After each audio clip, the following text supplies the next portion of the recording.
Welcome to episode 224 of the Ski Podcast, and thanks for joining us, listener. Today is a snow show special, and that's because last week I was at the London Snow Show at Excel, and before that at the industry networking event LISTEX. Now, I love these events because you get to catch up with loads of people, and in this episode, I'm going to bring you some of those conversations that I had, including with the UK's #1 ski racer, Dave Ryding, and BBC Ski Sunday presenter Chemmy Alcott. We're also going to find out more about this winter's Alpine World Championships in Saalbach, the growth of the Magic Pass, and some big news about the future of the London Snow Show itself. And on top of that, we've got a great new competition where you can win some excellent prizes, so keep listening to the end for details of that. Now, my name's Iain Martin, and although most of this episode, I'm going to be sharing the chats that I had during the show, I do have a guest with me here today, and I'm delighted to welcome Jamie Grant, the founder of CARV, for his second time on the show. Regular listeners might recall I interviewed him back in episode 193, roughly a year ago. Hi, Jamie. How are you? I'm great. And thank you for having me again. It's great to be here. Well, it's a pleasure. I mean, I particularly wanted to catch up with you as you've launched a very different version of CARV, and we'll come on to that. We didn't really have as much opportunity to speak at the show. You had to stand there and you were so busy. I wondered, though, if I could just start off with a question I like to ask all of my guests, which is, when did you ski or snowboard last? Yeah, so I was actually very lucky. I was in Chile at the end of September. We were doing our kind of final testing for CARV 2, and we took the whole team out there for about a month. So I was very lucky to get on snow for the whole of August and most of September. Wow. Tell me you only started the business so you could go skiing all year round. How are the conditions out there in Chile? Chile, the conditions are phenomenal. They think they had their best season in the last 20 years, and we were kind of coming at the end of their season, but you could just see when you drove in, there'd just be meters and meters of snow that they'd had to plow through. So we didn't have a huge amount of snow in September, but still just great base level and perfect for testing CARV. Well, we've done episodes before about Chile. I'll stick a link into the show notes about that. But listener, if you are heading for the snow, don't forget you can save money when you book your ski hire at insportrent.com and use the code SKIPODCAST. You get a guaranteed discount in France, Austria and Switzerland. And to make it even simpler, you don't even need to use a code. You can just take the link in the show notes and your basket will automatically be reduced. Now, a couple of items of news outside all of the ski show stuff. Really interesting development for Glencoe. Regular listeners will know that I skied up there in Scotland earlier this year. They have a proposal out there to introduce a new gondola, which would give amazing access to the skiing from the base station and mean that they could operate in kind of all weathers. That is a £26 million project. I'm going to put a link into the show notes, but it would be really interesting if that one came off. From a racing point of view or a competition point of view, Mia Brookes, the top British snowboarding athlete, she came 5th in the Big Air at Chur in Switzerland. So that's a decent start to the season. I mean, she has had a lot of podiums, so she would probably be a little disappointed with that, but we're going to follow her progress throughout the season. And also from a GB Snowsport point of view, really interested to see the launch of the GB Alpine Foundation. Now, I was at an event called the City Ski or launch for the City Ski Championships in the city. I think this was last week, maybe the week before the ski shows. And I met Vicky Gosling there. Regular listeners will have listened to episode 222. She is the CEO of GB Snowsport.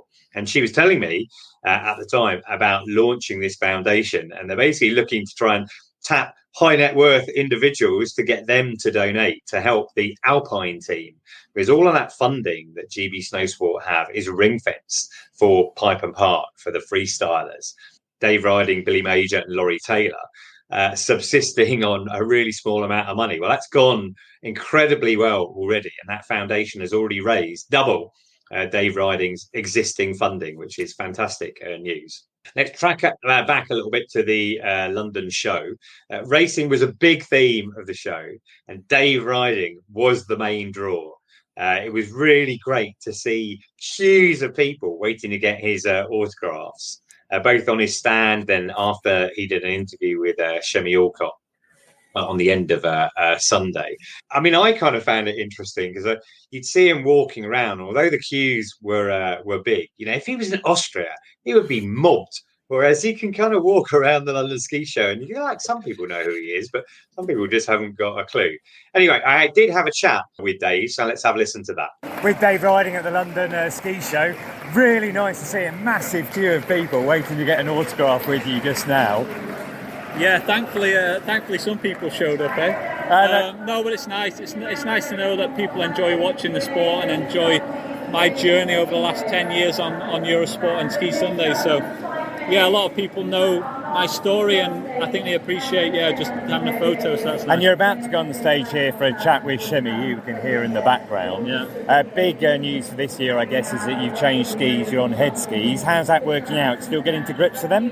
Yeah, like I mentioned before, it's the ski is an extension of your foot and your leg. So, yeah, you have to learn the new feelings, embed everything in your sort of nervous system almost. But figuring it all out, figuring out which settings are working the best, and taking it from there. It's a race against time, honestly, but it's invigorating at the same time. And you say against time, so the first event coming up will be Levy in about a month's time, and then after that Obergurgl, and then it's kind of non-stop through the rest of the season. About 13 races in total, is it? Yeah, exactly that. So Levy's always been a place where I've been fast but never put two runs together. Well, I've had a sixth there, but I fell over leading in 17 and second in 19. So it's a place where I know well and a place where I know it can be fast, but I've just got to make sure the process of getting in shape in time for there is just basically maximising my time from now until then to be able to compete. Yeah. Cool, great. Well, you had a brilliant season last year, incredibly consistent. Yeah. And wishing you all the best for the coming season. Hope that keeps going. Thank you.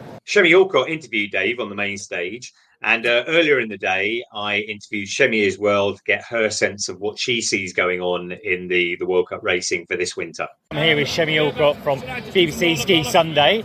Now, we were talking about the World Cup impending season just now. What are your thoughts on it for this year? I mean, the World Cup preceding the Olympic year is always a really exciting year because all the athletes have made these equipment changes that they want to carry through to the Olympics. Yeah. So there's a lot of trial and testing going. There's a lot of athletes this season coming back from injury. We're talking big names, the Kilders.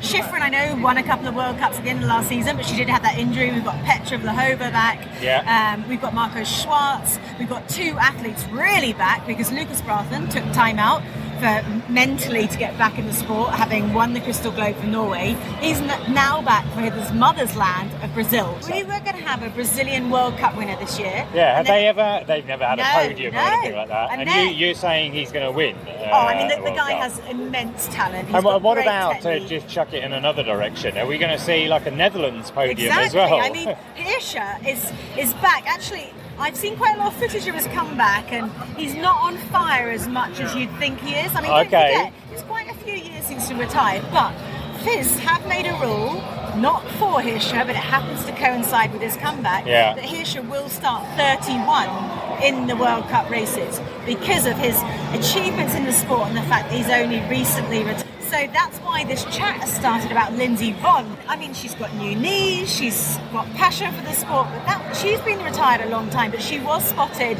training in New Zealand with Chris Knight, her old coach. And evidently we got Michaela Schifrin coming back. I think she needs 3 more wins to get 100 World Cup wins. For me, that isn't a story because I know she will do it. For Ski Sunday this winter then, what's your schedule? Where will you be heading? So we're actually starting, I don't know if this is out there yet, we're starting with the Big Air in Klagenfurt, which we've never done before. Okay. But we've got so many talented athletes in the mix right now. When is that? With Mia, that is the 5th of January. Right, okay, cool. So that's a bit different for us because of the way the Alpine schedule is. Alderboden's delayed a little bit. Yeah. So we're starting off there, which is really, really fun. And you've got Katie Ormer doing that as well? Katie Ormer will be doing it, and then a few of the youngsters coming up for the qualies. It'll just be really exciting to bring something new. Also, it's in the middle of a city. But it's got beautiful surroundings, and then you'll move on to the classics after that. Actually this year we're not at Wengen, we're in Cortina because it's a real big push for us to look at the Olympic tracks again, which they'll be using in Milan. And then we've got Saalbach. We're finishing in the double header in Saalbach World Champs, which should be really interesting and I think really good for the British athletes. We are showing Madonna, the night slalom, which we've never done before, because the British trio, Billy, Dave and Laurie, always ski well there. So that's a very exciting new addition for us. I think that's fantastic, covering the freestyle side of things, because anecdotally, a lot of people are going to say they'd like to see more of it, and I know there can be like a rights issue sometimes or something. Yeah, it's always a rights issue. Same as us trying to show Kitzbühel Slalom every year. Everyone's like, why don't you show that? And it's because we get allocated a certain amount of races in a certain countries. But we want to be inclusive. We want to be diverse. We want to be entertainment. And freestyle is unbelievably creative and progressive right now that it has to be part of Ski Sunday. Cool, that's brilliant. So when's that first episode out? So on the 5th of January. 5th of January, that's brilliant, Chemmy. Thank you very much. Thank you. And another expert on ski racing is Neil McQuoid from Racer Ready magazine. He does lots of coverage for racing in the UK, and I asked his opinions. So I'm here at the London show with Neil McQuoid, editor of Racer Ready. It's a website that specialises in racing, so I want to get your views about this winter. The big story has got to be Marcel Hirscher coming back on the circuit. Do you want to give us some context? Because he's not coming back as an Austrian, is he? No, he's coming back as a Dutch racer. His mother's from Holland, so he gets the privilege of being able to swap nations. He did still have to ask the Austrian Federation if he could swap. He was allowed to do that. He was also allowed to keep his FIS points. The Austrians could quite easily have said, no, you've got to wait 2 years before you can race again. Now, in the 5 years that he hasn't been racing, the world's moved on a lot. You've got the young guns, Lucas Bratton. He's also coming back racing for Brazil this year, another Alpine nation. Yeah, and it's been controversial, would you say? I mean, not everyone thinks it's such a great idea to have him back. According to a friend of mine who's an Austrian journalist, some Austrians still think he'll be racing for Austria. Okay.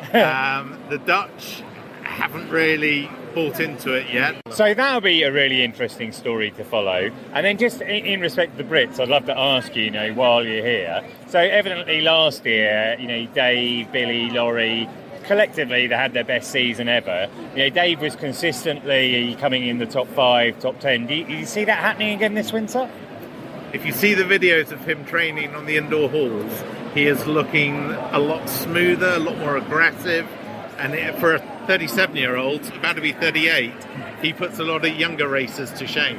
He does. He's amazingly fit. He's going to be on different skis this winter because he's with Head now. He was with Fischer. Will that help him? Will that make a difference for him? I think the Head is probably more suited to his style. Right, okay. He's an aggressive skier. He's a smooth skier. And having skied on both skis myself, I think the Head is probably the ski that will suit him better. Okay. So, in terms of looking out for both that we mentioned, Hirscher and Dave just then, first race of the season, will it be Solden where we'll see Hirscher on snow for the first time? I hope so. Okay, excellent. Well, thanks very much for that insight, Neil. I'm going to be paying attention. I love these stories behind everything. That's what's going to make it really interesting this winter. No problem. So as you've probably worked out, the World Championships are going to be in Saalbach Hinterglemm this year in Austria. That will be in February. And I was lucky enough to speak to Julia, who's part of the organising committee there, and get a bit more of a sense of what those events are going to be like. Right, I'm here in London with Julia Eder, who is over from Salzburgerland. And the reason I want to speak to you today is because you're from Saalbach, who are organising the World Championships this year. What dates are those on? They will be in February 25, so it's 4th until 16th of February. Okay, excellent. And, you told me earlier, before we did this interview, that you're from Kitzbühel. So you're from a place where they have amazing crowds, for the Helen downhill. What do you think the crowds will be like in Saalbach? I honestly think it will be like the same atmosphere, maybe not that many people because it does not have a lot of space, but there will be around 14,000 fans every day at every race, and it will be amazing. I mean, it's the the world champs, Alpine Skiing World Champs in Austria, and we are known for our love for alpine skiing, so I'm pretty sure a lot of Austrians will come, and hopefully also other guests, not just Austrians. For sure. And you mentioned to me that, if you happen to be on holiday out there, you don't need to be necessarily buying a ticket to be in one of the stands. You'd be able to see some of the racing from the slopes. Yeah, that's also really great news about Saalbach World Champs. Even if you're just there to ski, you can enjoy the resort and ski wherever you want because all the lifts are open, but you also have the possibility to just ski to the racetrack and watch the race from standing next to it. And all the races are taking place in one location, because you told me you went to the last World Championships in Maribel-Courchevel. Obviously some were in Maribel, some were in Courchevel, but this time around they're all in exactly the same spot. Yeah, that's their topic. They said everything should be at one place. It's one mountain, one track and one finish area. So yeah, no matter if women's or men's, everything is on the same track, which is kind of special. Excellent. And that in itself is going to make it a slightly more sustainable, greener, because there's less driving around the place, but there's a focus on sustainability for the event itself. Yeah, they are aiming to be the first green event, the first green major sports event. And yeah, like you said, one mountain, not going back and forth makes it so special. Excellent. Now, you also told me before we started interviewing that you used to work with a Canadian ski team. So, you're going to be supporting the Canadians or the Austrians? I cannot tell that on record, but of course I'm more for the Canadians. Excellent. That's brilliant. Thank you very much. I look forward to following that in the middle of February. Regular listeners will know the Ski Podcast is supporting the three Carrick-Smith boys, Zak, Freddy and Luca, this winter. They're going to be competing on the Europa Cup circuit. In football terms, that's kind of like the championship to the World Cup's Premiership. Let's have a listen to what they've been up to in the last month or so. Hey guys, it's Zak Carrick-Smith. I thought I'd give you guys a quick rundown of what's been happening in the last couple of weeks. Not as good news as last time I spoke to you guys. I was in Saas-Fee training, got a good training block in there, and then I came almost straight away. I came to Austria for like a week of like hard fitness training, and I thought my right knee has been bugging me for a while. Not super bad because obviously I could ski and train, like nothing was wrong. There was just, I knew something wasn't 100% in it. I thought since I was out here, I'd get an MRI scan. On the last day of training, I was told that I'd need surgery because I had torn my meniscus. It couldn't be repaired or, stitched up, so they removed it, which is better for recovery because it's not as long recovery. But it still sucks. Like 2 days after I found out, I went to Innsbruck and got the surgery. And since then, I've been doing rehab, and it's actually going really well. But unfortunately, I won't be able to ski by the beginning of November when my brothers and my parents and my team are going up to Sweden for the first race of the season. So unfortunately, I'm going to miss those, which is a shame. But you know what, it happens. And I think this is just a good opportunity to get as strong as I can before I get back skiing. So I'm going to go home for a week, see my family. And then I'll be back out in Austria to continue rehab for another 2-3 weeks. So not the news I was hoping to give you guys, but yeah, that's what I've been up to. I'll be getting as strong as I possibly can over the next couple of weeks, and hopefully I'll be back skiing and competing at the end of November, beginning of December. Oh, and last thing, just wanted to once again say a massive thank you to Ski Podcast for everything. See you guys in the next one. Hey guys, it's Luca Carrick-Smith. I'm here for another recap, and I'm here with my dad who's going to give me a few questions so that I can answer for the upcoming season. Hi there, yeah, it's Phil, Luca's dad. One of my favourite subjects is snow, or it's the different types of snow condition. We know that the mountain just varies constantly. So Luca, there's obviously a lot of different snow conditions that you have to practice on and get prepared for the upcoming season. Can you just talk us through your training and how you've adapted your training to all the different snow conditions? Okay, so I spent like 6 weeks on the Salt up in Norway, which is really good for the end of the season, and really getting a good feel for the skis, getting all the equipment to work, because all the skis work slightly differently on all the terrains. I find the Dynastars work best on the Salt, so especially for me, so I'm just trying to get them all to work better on the ice. And then I spent 3 weeks in New Zealand on slightly softer terrain with bigger ruts, bowly, and just really getting good feel for the skis. And then straight onto the ice about 3 weeks ago. Trained in pier for 10 days on the ice, and just working on getting the ski to grip. Now, we've seen at World Cup level over the last few years that the conditions just seem to be getting icier and icier and icier. You know, I thought I could ski ice, but when I stand on one of those slopes these days where there's World Cup guys training, I can't even stand on the slope. But we do see on some occasions that it doesn't quite work out that way, does it, Luca?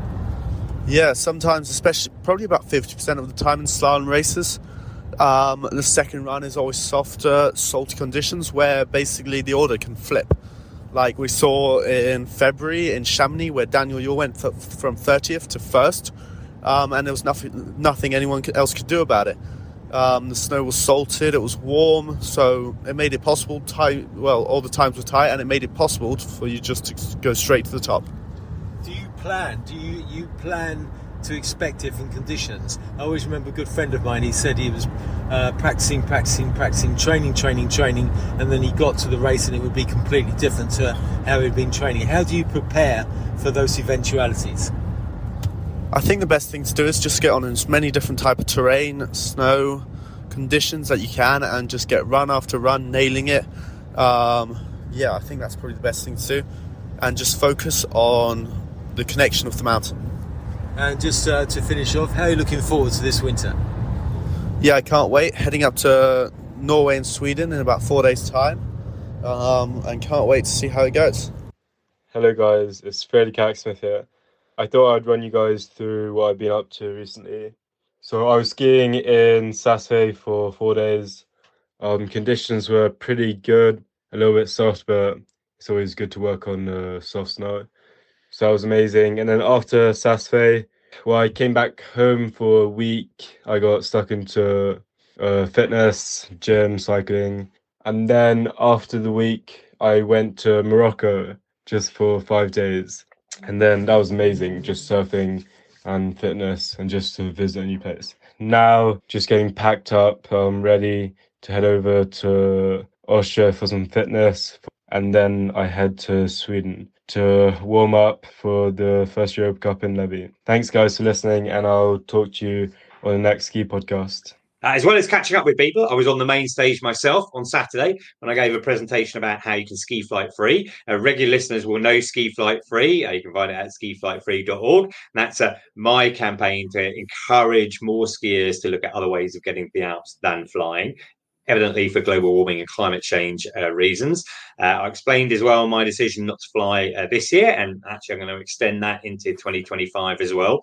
But the presentation was really well received. I got some great feedback, and thank you to all of the listeners of the show who I met at the show. It was really good to meet people in person, and hopefully I helped some people make their own ski flight free choices for the future. Now, while I was there, I spoke to Don Winter from Protect Our Winters, and they were doing some great work promoting carbon awareness. So let's have a listen to what he said. I'm here with Don Winter from Protect Our Winters UK. Hello. This area here I found really, really interesting and really encouraging. How would you describe it?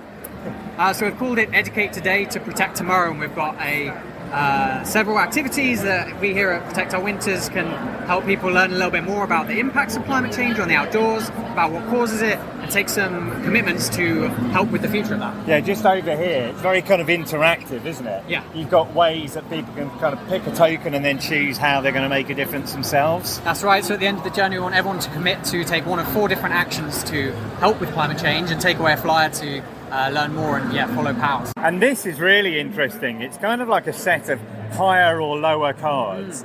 And the idea is you can match them up, turn them over to see what I'm going to do. One as an example. So in front of me, higher or lower, we talk about carbon footprint, new jeans or a new pair of skis or snowboard. Well, I don't know what you think, listener. Jeans come out at 20 kilograms of CO2 and a snowboard at 40 kilograms of CO2. And there are lots of other examples here.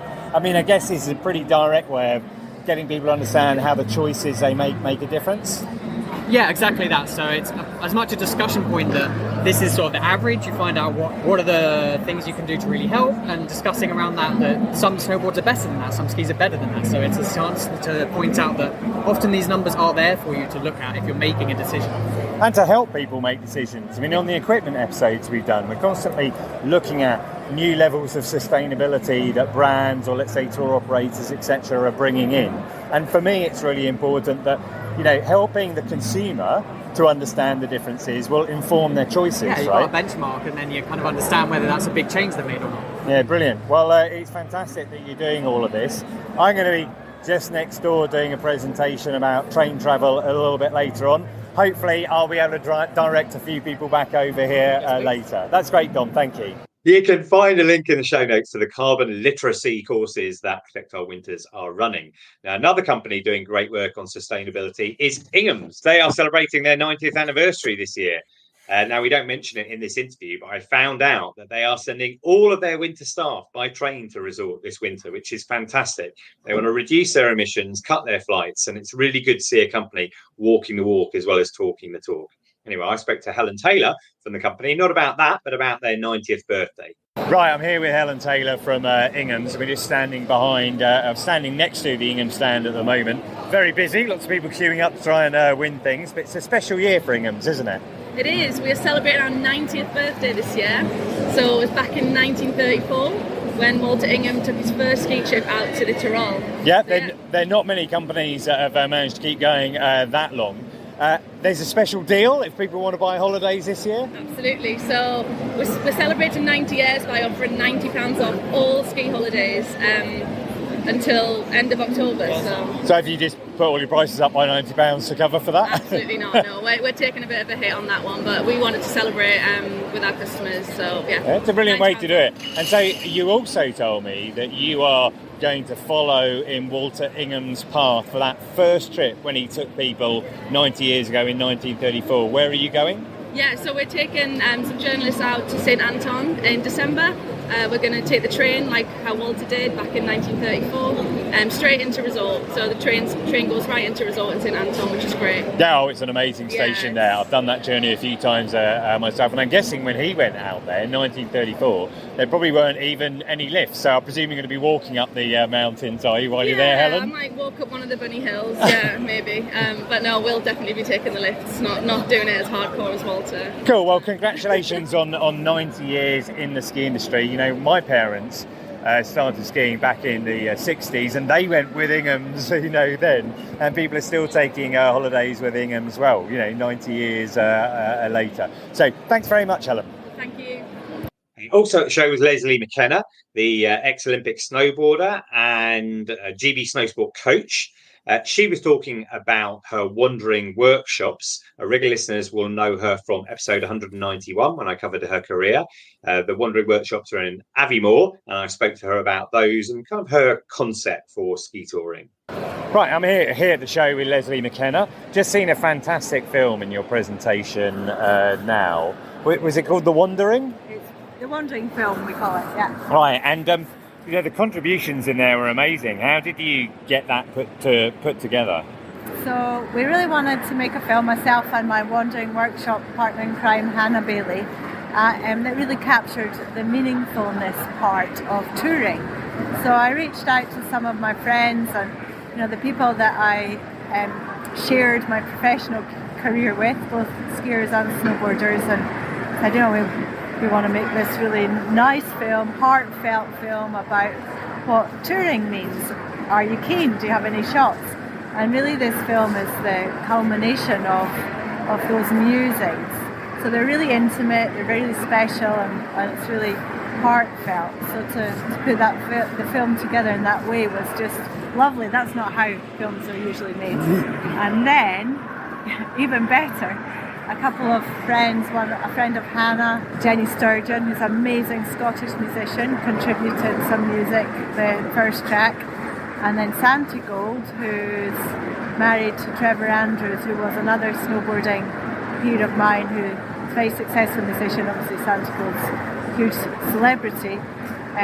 she also would really like the film, and we have a Santiago track in there as well. Excellent. And you were talking about your wandering workshops, which you do up in Scotland, based out of Aviemore. But what does ski touring mean to you? It means a lot of things, but ultimately it's a connection back to the natural world and the awesomeness of nature, if you like. So at the end of the day, we're humans, but we're human animals, and we're part of the natural world. So to have that relational aspect to the environment and to move through it under your own power, so to speak, is something really special. And I think for me, it's that mindfulness. I quite like the rhythm when you're ski touring as well. Because if you're slogging your way up a long slope, just getting into that rhythm. Okay, I mean, sometimes I listen to podcasts as well. But there is that mindfulness that you get from it that you don't get from skiing down a slope, I don't think. No, absolutely. I think you have to be connected in, because you need to be paying attention or ready to pay attention to anything that might be dangerous. Once you know roughly where you're going, you have one eye on changes and one eye is out, if you like. One half of your brain's externally focused and the other is free to wander internally. So you have a lovely balance there of being in the moment, both in an external perspective and an internal one. So it's special. It is special, and I think, everyone who's tried it would definitely be in agreement with you there. That's brilliant, Lesley. Thank you very much. You're welcome. On Sunday, I moderated a panel about skiing more unusual destinations. I was joined on that panel by a regular guest on the show, Mike Richards, who was representing Ski Turkish. Now, Mike was also at the new Northern show, which happened a couple of weeks before that London snow show. And let's hear what he thought about that. Hi, Iain. Just finished a fantastic day at the Chill Factory in Manchester for the first day of the Northern Snow Show. I'm on snow as we speak, enjoying watching people coming down the slopes. Lots of manufacturers are here for the day and for tomorrow. We've got K2, we've got Burton, Dinosaur and Lang, Rossignol, Head, all the big players, Salomon too, where people have been able to demo the equipment, boots, skis, boards, boots. I was here with Johnny Richards from Fall Line magazine, and we were given a talk on the merits and the delights of skiing in Turkey, Japan and South America, specifically Chile, where Johnny has just returned from. I'm here with the Managing Director of Ski Weekends, Dan. Dan, how have you felt today's experience has been for you and the people you've spoken with? And it's been great. Football, maybe not quite as big as some other shows, but the quality has been fantastic. We've had some really good conversations, and it's been great to meet people from my hometown of Manchester. How do you feel this experience, not only for yourself, but for the people who attended today, compares with the London Snow Show? Yeah, I mean, the London Snow Show is great. I mean, obviously, it's a really established event in London. It's a big show. There's a lot of exhibitors there. But what I like about this is the kind of atmosphere today. Very chilled, very relaxed, walking around, talking to people, being able to sit down with people, have some food. And then all the other things that are going on, like the comedy, and I'm going to say it again, the ski slope. It's great to just jump on some skis for an hour as well. I mentioned that before the show I was at LISTEX, and that's a B2B event that takes place at Excel just before the show. And this is a brilliant networking event for the industry. You get tour operators, hotels, resorts, ski schools, magazines, and yes, podcasts, all meeting and sharing ideas. I was looking for ideas for the show, people to interview, possible articles down the track. And day 2 of LISTEX was a forum day. I moderated a panel about sustainability. We're looking at how the industry can help skiers make better choices. And that was really interesting. But the big news from LISTEX is that they are going to be taking over the London Snow Show from the existing organisers, Raccoon Events. MTN is the company behind LISTEX. It's run by James Gambrill and Babsy Lockwood, his wife. And LISTEX itself has doubled in size in the last couple of years. James has been in the industry a long time. I first met him 25 years ago. He's a very smart guy who I once tried to recruit for Natives when I was running Natives. So I'd say the show is in very safe hands. But let's hear what he had to say about that. I'm here at LISTEX, the B2B event for the ski industry at Excel in London, and some very, very exciting news today to do with the future of the London Snow Show. I'm standing here with James Gambrill, who founded LISTEX back in 2012, was it? 2012, and you were there, Iain. Yeah, I was there, and that event has grown massively. But tell us, what is the big news about the London Snow Show? So LISTEX was always founded to be a B2B companion for the London Snow Show. So the idea being you could come and have your business meetings, so tour operator and resorts meeting at LISTEX, and then go on to exhibiting at the London Snow Show. So really important for the UK ski industry that particularly resorts could come over and in a kind of, a short period could do B2B and B2C. Yeah, and that's why we're here now. It's a couple of days before the consumer show. It's perfect for all those people who are coming over to have their conversations before people are going to go out there this winter. So in relation to the consumer show itself? Yeah, so in relation to the consumer show, essentially Raccoon Media Group, who've run the show for the last few years, they're a big media company. They run lots of different events, and they've decided they're going to focus on events outside of snow sports. So they reached out to a few key other companies in the snow sports industry that they thought might be interested in seeing the show continue, because they were really passionate to see the show continue. One of those being Mountain Trade Network, the company behind LISTEX and now LISTEX Luxury and other events in the snow sports industry. And so I'm really delighted to say that Mountain Trade Network has now bought the brand assets to the London Snow Show. So 2025 London Snow Show will be run, organised by Mountain Trade Network. And I mean, you've, as you mentioned, you've been going to the ski show, back in the days when I guess it was at Earl's Court and it was a 10-day show and things like that. Exactly. You know what, you've seen it as a consumer, you've seen it from the industry side of things as well. Is there anything you tell me about 2025 show? No, would it be a similar time of year?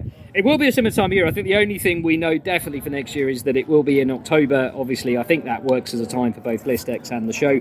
Everything else, the MTN team are looking at it and looking at what kind of works. Obviously, it's got to work for exhibitors and it's got to work for visitors. I think there's been a great kind of foundation laid down by Raccoon. As you say, and I've been doing ski shows for 25 years. I think I understand kind of what it needs. Well, I'm really looking forward to it. It's very exciting news. And I guess my only request is, can we have a snow slope again? that's what I like. Nothing is on the table, but nothing is off the table yet. Cool. So yeah, absolutely. No, further details will be announced when we know them. That's brilliant, James. Thank you very much.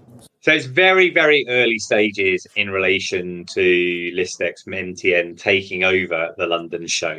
My guess would be that they probably won't change much in the first year. So it'll probably be at the same event in similar dates, but who knows?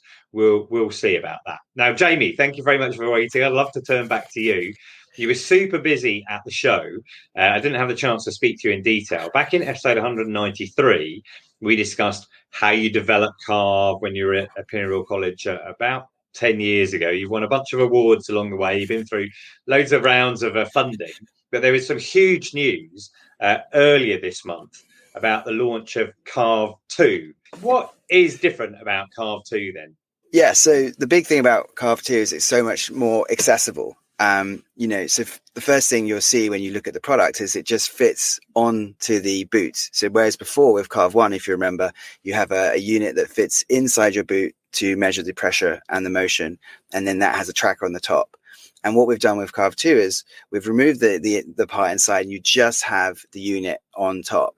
And the really exciting thing, and the team have have achieved something technically incredibly difficult, which is what they've done is they've increased the accuracy of CARV 2 from CARV 1 by using very, very smart machine learning, essentially by looking at the previous huge data set that we had of CARV 1.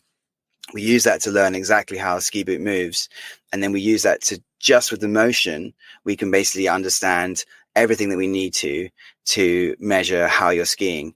And we can actually see that. So we have this kind of definition of accuracy internally, which is how much does CARV agree with a ski instructor. So we have a whole bunch of ski instructors that give us feedback about different levels of skiers. By having that huge data set, we've increased the accuracy 6%. So just to clarify then, the CARV that I have had up until now, and I guess every customer has had until the last couple of weeks or so, is installed as a footbed in the bottom of your boot. It was able to measure how you ski via lots of different metrics. I think it had a magnetometer. I learned how to say that in the last podcast. Gyroscope, accelerometer, recording data multiple times per second. So basically taking out the footbed side of things completely. Yeah, exactly. So it's been a sort of long love affair with pressure, but essentially, yes, exactly as you said, the sensor fits into the boots, and it measured the motion with the motion sensor using accelerometer and the gyroscope.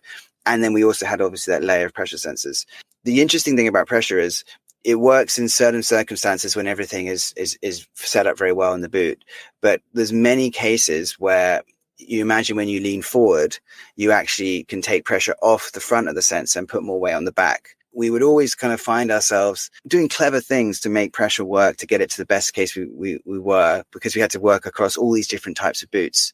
But ultimately what we realized is, as we kind of use the machine learning algorithms to get better and better at nailing the accuracy, and when we say accuracy, we talk about agreeing with the ski instructor, we realize that the algorithms are actually picking up more and more on the motion part of the set of sensors. So how they're moving forward, how they're moving backwards, the speed of rotation. And what essentially is happening was that those pressure sensors, they've given us a really powerful data set across the whole user base, but because of all these inconsistencies, they're actually less reliable if we are trying to measure someone's technique at any point in time. So we had this kind of realization that we could actually deliver the same, actually we're delivering better overall accuracy to our customers without having the pressure sensor at all. Evidently, there's a big step forward there, because I had my car fitted at the same time as I got new ski boots, and I was having, custom insoles put in. And it would be difficult to swap them between boots, etc. But now with just these clip-on sensors, then you can swap them not just between boots, but you could lend them to friends as well if they had downloaded the app, I guess. Yeah, so just to sort of zoom out a little bit, really our philosophy behind CARV is that we want to get everyone better at skiing so they have more fun. And as you say, one of the barriers that we saw when we spoke to customers, and they said, look, I'm not sure about the fit in my boot, or maybe they even had some problems where they had to kind of get their boot remolded. And so being able to clip on was that kind of huge unlock for just making it so much more accessible. And obviously we could only do it once we were happy with the level of data quality and the accuracy. But once we got there, we're really excited to move forward. It's really great you mentioned the ability to lend the sensors. So obviously you can just unclip them and lend them to friends. And the idea of CARV is that really, like the long-term package, obviously you have a subscription package for the year, but the great thing we can do now is we have a new system we're releasing called Buddy Passes. And the way Buddy Passes works is every year you get 5 buddy passes, and then you can give a buddy pass to a friend, and then they can ski with CARV for a day. If they love skiing with CARV, then they can upgrade, and then they can just keep skiing in their own account, and they can then they'll get a free set of units. You can give them back, and you can try CARV on other friends. But it's a really nice way of introducing your friends to CARV, seeing what their ski IQ is, and starting that kind of competition between your friendship group. Yeah, I like the idea of that, because presumably they'd set up their own account on CARV itself. So you wouldn't necessarily have your own ski IQ or your scores kind of sullied or maybe improved by their performances. Yes, exactly. The cool thing you can do is you can add them. They have their own account. They can look through their data, and you can even form a group. So you could have, if you're skiing as friends, you can have a group for the season, and you can see where they rank in the in a group of friends. Oh, I like that. Now, when we last spoke, which was less than a year ago, I've got a feeling at the time you said that your data set was something like 330 million turns. It's like 500 million turns now, isn't it? Or something like that? Yeah. So last time I checked, it was 580 million turns. Yeah, obviously it's going up all the time. So you've got that set of turns, and you're trying to establish what is skiing well, and you mentioned that you use instructors to identify. You talk about the accuracy of CARV in determining how well you're skiing. So how did that process work, bringing the instructors together with the data to identify what good skiing is? Yeah, I'm really proud of how the team have done this. It's a great question. So the difficult thing about skiing is that there's no objective measure yet, or we like to think we have one, but there's no objective measure of how good you are at skiing. Obviously, for a racer, it's your time, but for us, we need to come up with objective or close to objective as possible measure of skiing skill. And so the way we did that is we kind of borrowed a concept from chess.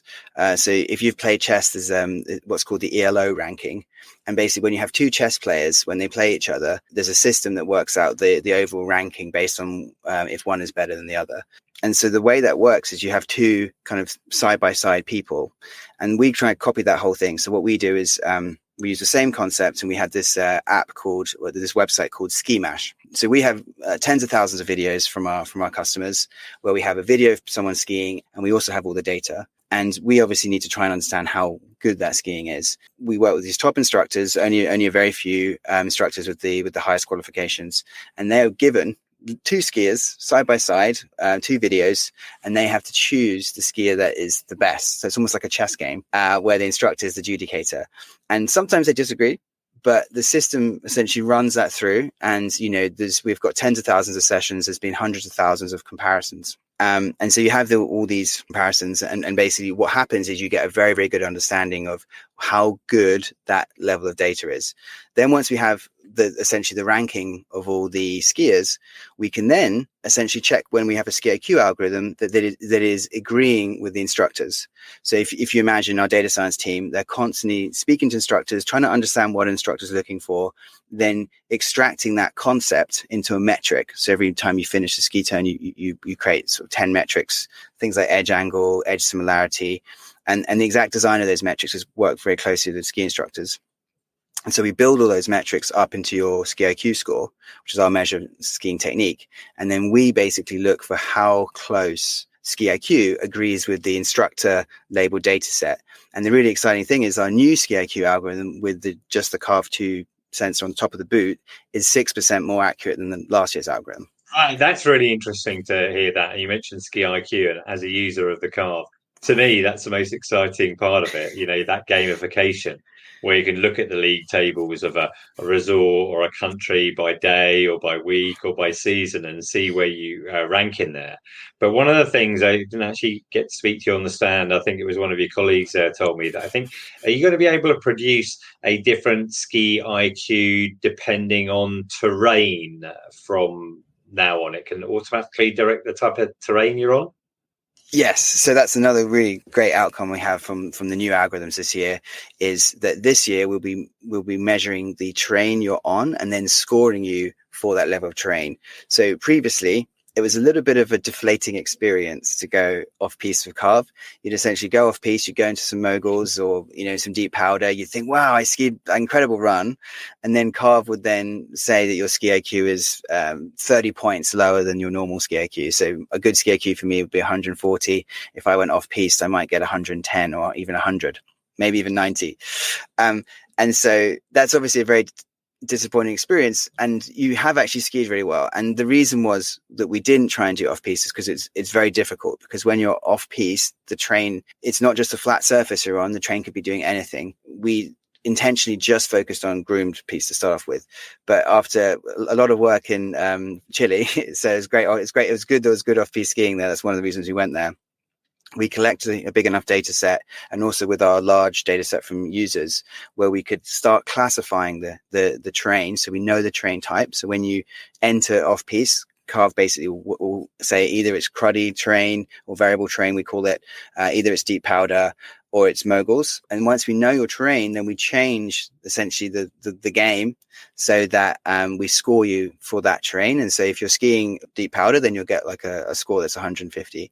So it's really exciting, and it kind of opens up the whole mountain. You're really kind of excited to try a new terrain and see if you can get a new terrain tag and still get a high ski IQ. Right, so on those leaderboards, will it say on there what type of terrain that you scored that ski IQ on as well? Yes. So when you look through your data, every segment you'll see the type of terrain it's on.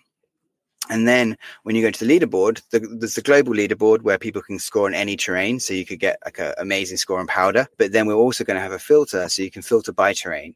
So you can say, who is best in the world at powder skiing? And then you can basically say, okay, and where do they do it? Okay, they did it in Alaska or somewhere, but it gives that, it kind of adds a new dimension. And what's nice is in your profile screen, you can also see where your top score was in each of the trains. So, my best powder skiing was 130, but my best mogul skiing was 150. And it's kind of nice. It feels like you're kind of completing more of skiing. It kind of pushes you to try more terrain, which I think is really the point of CARV, is to get more out of the sport. Well, I like the idea of that. I certainly, when I've used CARV before, it's always been on piste, and it really has made me focus on trying to produce the best, most technical skiing that I can, because once you start to use it, it feeds back this advice as to what you need to do, and you start thinking about it and working on it. It'll be really interesting, and I will try it for sure off piste. And maybe you need to know more about the actual snow that you're going through as well, because surely if you're off piste and you're going through beautiful, light, fluffy powder that's like 40 centimeters deep, compared to some kind of slushy, heavy stuff at the end of the day or in spring, that's going to be completely different. Yet the actual slope might be the same. So what happens is when you go off piste, we'll try and work out which type of terrain you're on. So we do have powder. So if it is really that kind of deep powder, then it will recognize it. Basically, what happens is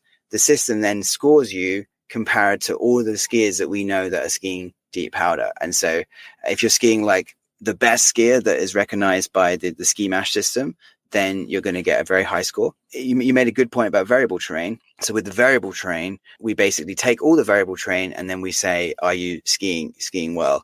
And I think you're always going to have a slight sort of, there's going to be a sort of bias. If there's easy to ski variable terrain, then you might get a higher ski IQ in that. It's a huge step forward to have those 4 different types of terrain, and then to feel that you're actually being rewarded for going into a new terrain. I'm looking forward to trying it, definitely. And I've already got my CARV too, and I think existing members, getting them at a really good rate. But the other big advantage of CARV too is it's way less expensive than the previous model as well. It's a bit simpler in terms of the hardware. I think I'm right in saying that the cost is £199, but currently there's an offer on where it's £159, and that includes the hardware and the annual membership as well. Yes, for the next few days, we have our pre-season sale, and you can currently get started with CARV for just £159, which will be our lowest price for the season. As you say, is much lower than CARV has previously been priced at. As this is going to go out tomorrow on Friday the 25th of October, how long does that offer go on for? So the offer goes until the end of the 27th. Okay, so listener, if you're listening now, you can thank yourself for listening to the podcast early and go out there and get yourself a bargain. Excellent. Well, that's really interesting, Jamie. Like I said, I can't wait to get out there and try it. And listener, if you would like to win a CARV 2 for yourself, then you need to keep listening to the end of the show, because we have a new competition where you can win not just a CARV, but lots more goodies as well. Right, if it's okay with you, Jamie, I'm going to move on because in the last couple of weeks, I also had a chance to catch up with Sebastian Travaletti, who is Vice President at Magic Pass. And that is the collective pass that covers a lot of Swiss ski resorts and also an increasing number of French and Italian ones as well, in summer and in winter. So let's have a listen to that. But the reason I wanted to have you on the show was I wanted to find out a little bit more about the Magic Pass. We have covered it on the podcast before, but I wondered if you could just give us a little introduction. What is the Magic Pass? Yeah, the Magic Pass is a yearly pass for the mountains. Today we have 80 ski resorts between Switzerland, Italy, and France. And we can offer a full access, unlimited access to all this ski area. And what is really interesting for our guests is clearly our pricing. Price is starting for adults at $399 Swiss francs, and valid normally more likely 4 weeks, mid-March until mid-April, and the price will go up afterwards. But 85% of our guests are buying the pass at the initial price. I think some people would be familiar with that concept of collective passes, but they might not be aware that actually exists in Europe as well. And, predominantly in Switzerland, you mentioned the different countries that were covered. When was it started, and how many people do you have subscribing every winter? We started during year 2017. The launch was April 2017, and 7 years later, today, we already sold close to 200,000 passes, and we are growing every year. Yeah, I mean, it's very interesting, isn't it? You're talking about a growth there, which is huge over 6 to 7 years already. And I think there's benefits for everyone. There's a benefit for the consumer, the customer, because they're getting to save money. If they're skiing on a regular basis, they can go to lots of different resorts and have that included. But there's evidently a real benefit for the resorts as well, because it brings forward their cash flow to the start of the season and takes out some of that uncertainty. Yeah, what we see for the ski resort, the first thing that is really interesting, we can guarantee what they used to do in terms of season pass sales, but mainly October, November's. And we pay already 6 months in advance already in May, this amount. And today it's more than 25 million for all ski resort together. So it's pretty important revenue. And the second thing is what we see on our side, clearly that some ski resort like in Inghams, where I'm chairman of the board, we have a growth during the last 7 years by plus 92% of our turnover compared to before the Magic Pass. And in terms of skier visit, a little bit more than plus 70%. The international visitors will decide when they go skiing more likely at this time of the years. But if our guests are really coming like a week in February or in March and want to come like 1 or 2 weekends, they will go with the Magic Pass in the futures. Yeah, well, I can tell you anecdotally that I certainly know people, British people, who've bought the Magic Pass and had managed to get great value for money out of it. And there's this perception that Switzerland is very expensive. But Simon Burgess, who's been on the podcast several times before, he found an apartment which he rented out and, got really good value for money out of that if you compare it with everything else. These collective passes are becoming more and more common. Do you think in the future everybody's going to have some kind of a collective pass? I think so, because today, if you remember, like perhaps 30 years ago, a ski day was really starting early in the morning until like 4 p.m. in the afternoon. And today we see our customers coming like for 2 or 3 hour trips. Today you can ski like in 3 hours what you used to ski in 8 hours in the past due to the express lift and so on and the facilities we can offer today. You want to have flexibility, and due to that, skiing is becoming more and more attractive.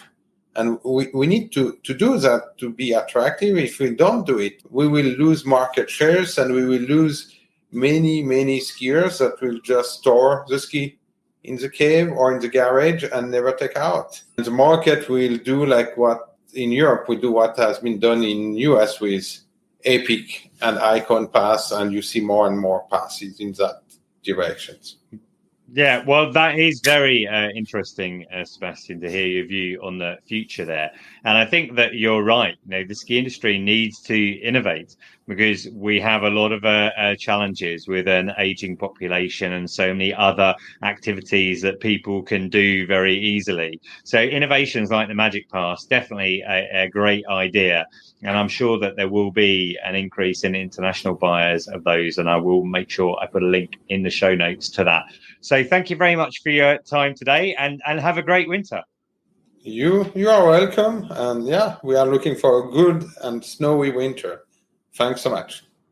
So that was really interesting. It fits in with the whole conversation we've been having about the Epic Pass and the Icon Pass. And I really think this is the direction of travel, collective passes. Now, I mentioned the competition. So if you've been paying attention, listener, let's reveal how you can win your own CARV 2 and lots of other things as well. It's pretty simple. I'd just like to know a little bit more about you, about our listeners. So all you have to do is complete a very short survey. There's a link in the show notes, and you'll automatically be entered in the draw to win. And the first prize includes a CARV 2. And let me just check. Valon Aviator sunglasses, an Atomic Atom Hydrogen water bottle, an underlayer from Wild Caper, a beanie from Verbier, a Opinel from Val d'Isère, and a Val d'Isère tote bag as well. I reckon that's probably something around £500, £600. I'm not really too sure, but certainly a really good first prize. And there's a second prize as well, which includes goodies from Les Arcs, Les Des Alpes, Obergurgel, Cromontana Outdoors, and Interlaken. Now, that survey is open now, and it's going to stay open until the end of November. So just take the link in the show notes, or have a look on our social media at Ski Podcast and get your name in the draw. Right, we're moving towards the end of this episode now. I enjoy all feedback about the show. I'd like to know what you think, and you can let me know on social at Ski Podcast or by email skipodcast@gmail.com. I've had a couple of bits of feedback since our last episode. Ed Parkinson on Facebook said, thanks for the podcast. I found it brilliant and very informative. I'm an avid skier and I love gear. And he also says, I found it interesting hearing about the train travels. I've taken the train from Munich to St Anton, but being from the northwest of England, getting the train out to the Alps can take longer. And I completely sympathise with you there, Ed. It's certainly not as straightforward if you don't live near London itself. It requires a little bit more effort, perhaps staying overnight near St Pancras before you go. Rachel on Spotify said, great episode. She was talking about the best skis for 2025 episode. Thanks, guys. Just moved to Revelstoke from the UK for my first season, and now feel way more prepped to go and buy my first pair of skis. Rachel, you know how to make us jealous, don't you? I would love to be going out to Revelstoke, have a great time out there this winter. Now, there are now 231 episodes of the Ski Podcast. I checked earlier, and 192 of those were listened to in the last week. Lots of people are catching up with our back catalogue, and you can do that as well. You just need to go to theskipodcast.com, have a search around the tags and categories. You're bound to find something that will interest you. In the last week, 57% of our listeners came from the UK, 15% in the States, and everyone else tuning in from all across the world, including Macedonia, Thailand, and Chile. Maybe some people saw you training out there, Jamie. If you like the podcast, there are 3 things you can do to help. Follow us. Just subscribe to the podcast now, whichever app you're listening to. Look for that button, press it now. You can give us a review or a comment, particularly on Apple Podcasts or Spotify. They're always really welcome, and that kind of helps other people find us as well. And you can book your ski hire with Intersport Ski Hire. Just use the code SKIPODCAST or take the link in the show notes and will automatically be applied for you. Right, you can follow me at Skipedia, the podcast at the Ski Podcast. I would like to thank everybody who shared their time with me during LISTEX and during the snow show with those interviews. And I would love to thank Jamie for joining me today as well. Thank you very much, Jamie. Absolute pleasure. Thank you for having me. Excellent. And finally, listener, thank you for joining us wherever in the world you're listening right now. And until next time, goodbye.